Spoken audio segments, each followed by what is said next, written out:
우리 몸 상태를 체크하고 건강을 진단하는 시간, TV 홈닥터 더 나은 클리닉. 오늘의 MC를 맡은 MC 박소영입니다. 저요, 걸어다니는 종합병원입니다. 병원을 매일 찾아다니고 이렇게 맨날 진단을 받고 다녔는데요. 오늘 이 자리에서 선생님과 함께 건강을 살찌워 보도록 하겠습니다.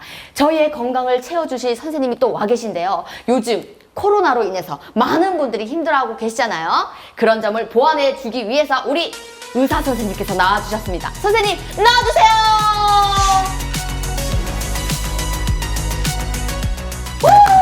네. 오, 뿅 하고 나타나셨네요. 아, 네.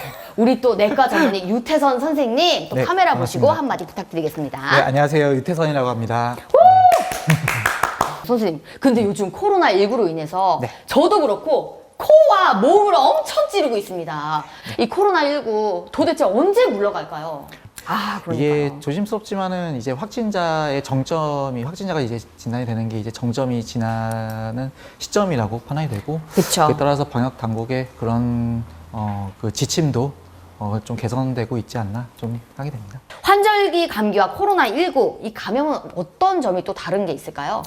사실 증상만으로는 구분하는 거는 네. 뭐 거의 불가능합니다. 왜냐면 뭐 셋 다 감기 그리고 독감 뭐 코로나 바이러스 이런 것들은 모두 상기도 바이러스 질환 아니면은 균에 의해서 나타나는 것들인데 이런 상기도 질환들은 증상만으로는 구별하기는 어렵고, 굳이 차이점을 꼽자면은 그 코로나 같은 경우는 후각이나 미각 상실이 일정 부분 일어날 수 있다. 네.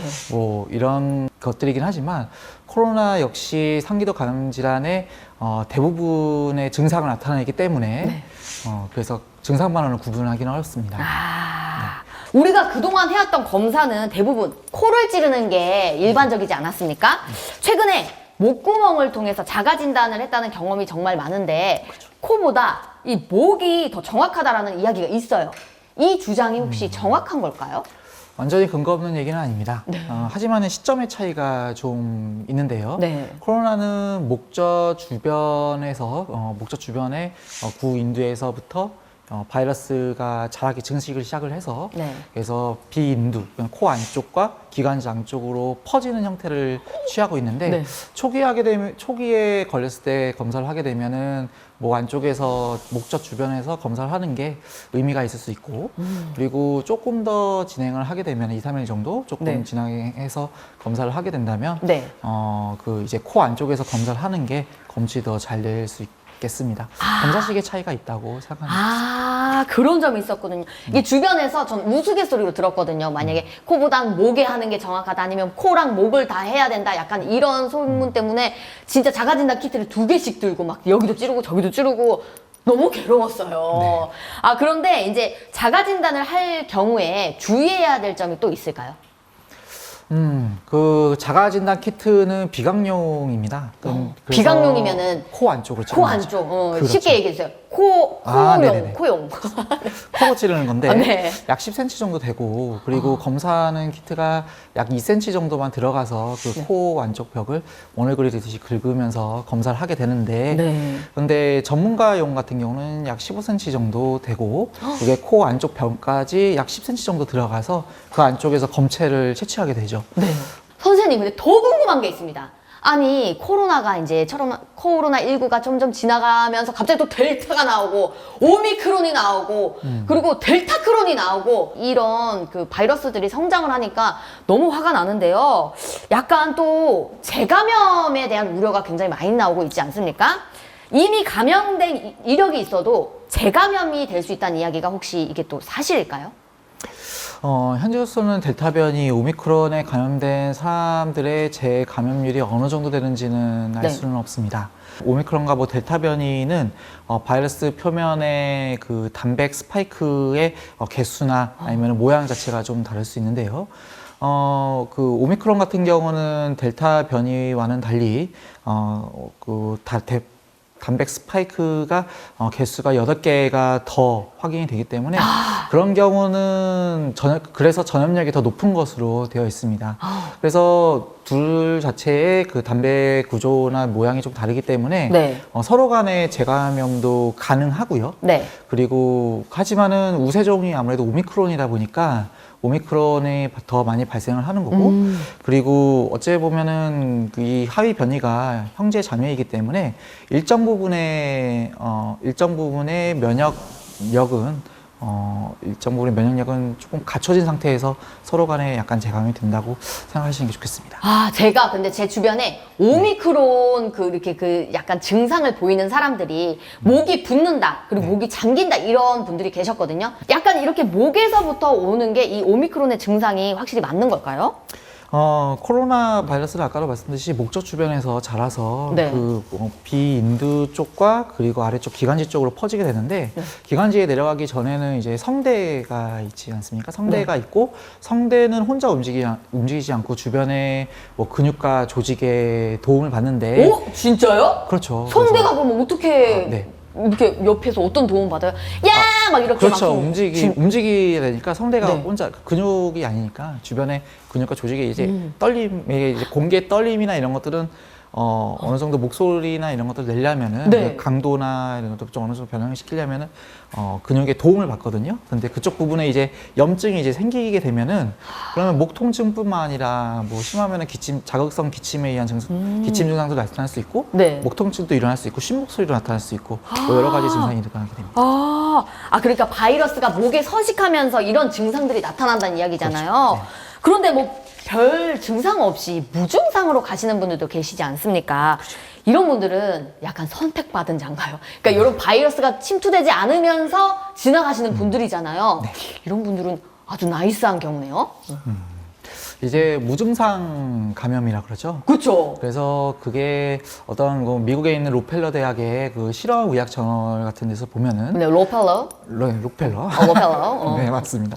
거기서 보면 무증상 네. 감염 같은 경우는 T세포의 면역 반응이 효율적으로 이루어져서 네. 염증을 일으키는 그 분자와 억제 분자 사이에 미세한 균형이 잘 맞는 것으로 이렇게 밝혀져 있습니다. 그래서 무증상이신 경우는 이 면역력이 어느 정도 유지가 되는 상태에서 그런 과도한 염증이나 이런 것들이 그러니까 염증성과 항염증성의 면역 세포의 균형이 잘 이루어지는 거고, 증상이 있으신 분들은 그런 면역 반응의 촉발된 과도한 염증 반응으로 그래서 조직 손상 등이 일어나서 네. 증상이 일어난 거라고 돼 있긴 하지만, 네. 뭐 앞으로 연구가 더 필요한 분야인 것 같습니다. 그럼 약간 면역력이 또 이런 증상이 나타나는 거에 또 약간 반응이 조금씩은 들어갈 수가 있겠네요. 네, 개인차가 있는 거죠. 면역력 관리 잘해야 될 것 같습니다. 그리고 이제 목으로 오는 경우가 많기 때문에 목감기약을 드시는 분들이 굉장히 많아요. 저도 그렇고 뭐 이런 메이커를 얘기해도 되겠지만 뭐 콜부터 시작해서 뭐 에놀, 뭐 삐처리가 다 될 거예요. 네.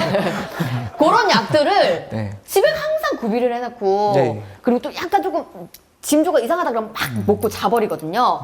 이런 게 조금 도움이 되긴 할까요? 결국에는 아시다시피 감기약은 증상 조절제지 치료약은 아닙니다. 하지만은 증상이 있을 때 괜히 그런 증상들을 참고 견디실 필요는 없거든요. 네. 그래서 증상 조절하는 약제가 있으면은 언제든지 그런 것들을 복용하는 게 때에 맞춰서 복용하는 게 훨씬 수월하게 넘어갈 수 있기 때문에 네. 복용하는 게 중요하다고 생각합니다. 그렇죠. 네. 근데 진짜 이거는 제가 사담으로 진짜 여쭤보고 싶은 게 있는데. 네, 사담. 사담이요? 네. 약간 그 질문할 때, 이렇게 얘기하시는 거예요. 아니, 근데 약간 그 주현영 씨 느낌이었어요. 그렇습니다.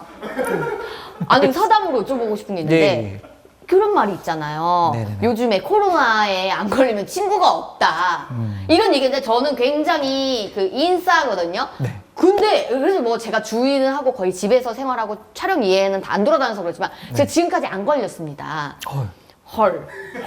대단하죠. 그런데 이게 정말 저는 심지어 그 코로나19에 걸리신 지겨우세요? 아니요. 사담할 때는 왜 갑자기 한숨을 이렇게 크게 쉬는지 잘 모르겠는데. 그래서 같이 이제 밥을 먹는데 그건 약간 조금 의심스러운 거야. 그래서 같은 밥을 먹긴 하지만 언니 여기다 젓가락 담그지 말고 이 집게로 집어서 밥을 먹어. 이렇게 해서 그날 땀 덜어 먹긴 했는데 저는 그때 확진이 안 됐거든요. 그래서 그 주에 제가 혹시 걱정돼서 일주일 저 혼자 격리를 했었어요. 언니랑 어이. 밥을 먹고 알아서 자진 격리. 아, 훌륭하십니다. 일을 다 접어두고 격리를 했었는데 결국엔 안 걸린 거예요. 네. 이게 정말 슈퍼 유전자가 있는 걸까요?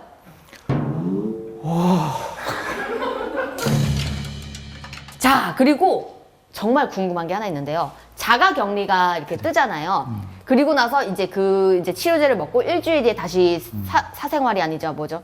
일상생활로. 일상생활이요. 네. 일상생활. 눈을 자꾸 이렇게 크게 뜨시는. 일상생활로 다시 복귀를 시작하시는데 네네. 그때 보면은 이제 주변 분들 보시면은 일주일 뒤에 격리가 끝나고 나도 찌르시면 2줄이 나옵니다. 이거 혹시 어떤 이유 때문일까요? 감염이 되면은 약 7일 정도 자가격리를 하지 않습니까? 그쵸. 근데 이제 몸속에 있는 그 바이러스 조각이 네. 검출이 이제 되는 건데 3주에서 최대 6주까지도 그렇게 나올 수가 있습니다. 하지만 연구에 의하면은 7일 정도 지나면은 그 살아있는 바이러스는 거의 없는 걸로 되어 있고 바이러스 조각만이 이제 호흡기를 통해서 비말이나 이런 것들로 인해서 그 전파가 된다든지 아니면은 검출된다든지 이렇게 되는 건데 이게 이 증상이 인지를 하고 검사를 하게 되면 약 2, 3일 정도 지나고 네. 자가격리 하면은 약 7일 정도 하니까 도합 한 열흘 정도는 이제는 그 다른 사람들과 떨어져서 생활을 하는 건데 네. 그러면은 코로나 바이러스는 그때부터는 접하력은 거의 없다고 보고 있습니다. 자가격리 끝나고 후유증이 있는 경우가 굉장히 많아요. 뭐 목이 아픈다든지 아니면은 뭐 후각, 미각을 잃는다든지 이러는데 이것 또한 코로나19의 연장선이 되는 건가요? 그러니까 후유증에서 말씀하신 건데 결국에는 방역당국이나 이런 것들 조사를 보게 되면은 후유증을 가장 흔하게 나타나는 거는 뭐 숨이 가쁘다든지 가슴 통증이 있는다든지 인지장애가 생긴다든지 위각 후각 상실이 좀 생긴다든지 이렇게 다양하게 나타나는 걸로 돼 있는데 결론은 그 후유증은 얼마든지 있을 수가 있다. 근데 뭐 감염의 연장선상이기보다는 그냥 남은 증상인 거죠. 그런 것들이 제거가 될 때까지는 좀 시간이 좀 필요하다 이렇게 말씀드릴 수 있습니다. 시간이 필요하다. 약간 시간이 좀 지나면 그래도 나아지는 경우가 좀 그렇죠. 지켜봐야 됩니다. 지켜봐야. 네. 그리고 약간 조금 오래 간다 싶으면 네. 선생님께 찾아오면 됩니까? 네, 고쳐드리겠습니다. 또 계약등. TV 홈닥터 더 나은 클리닉 오늘의 키워드는요 바로 코로나19였습니다. 여러분 나 하나쯤이야 하는 생각으로 뭔가 거리두기와 손 씻기 이런 거 예방 안 하시고 많은 모임을 하신다면 내 가족까지 힘들어질 수 있다는 거 다시 한번 기억해 주시고요. 앞으로 코로나19를 더욱더 아주 물리쳐서 건강한 사회가 됐으면 좋겠습니다. 네, 지금까지 TV 홈닥터 더 나은 클리닉이었습니다. 안녕히 계세요. 감사합니다. 저기 보고 하트. 어디? TV 홈닥터 더 나은 클리닉 해주세요. TV 홈닥터 더 나은 클리닉.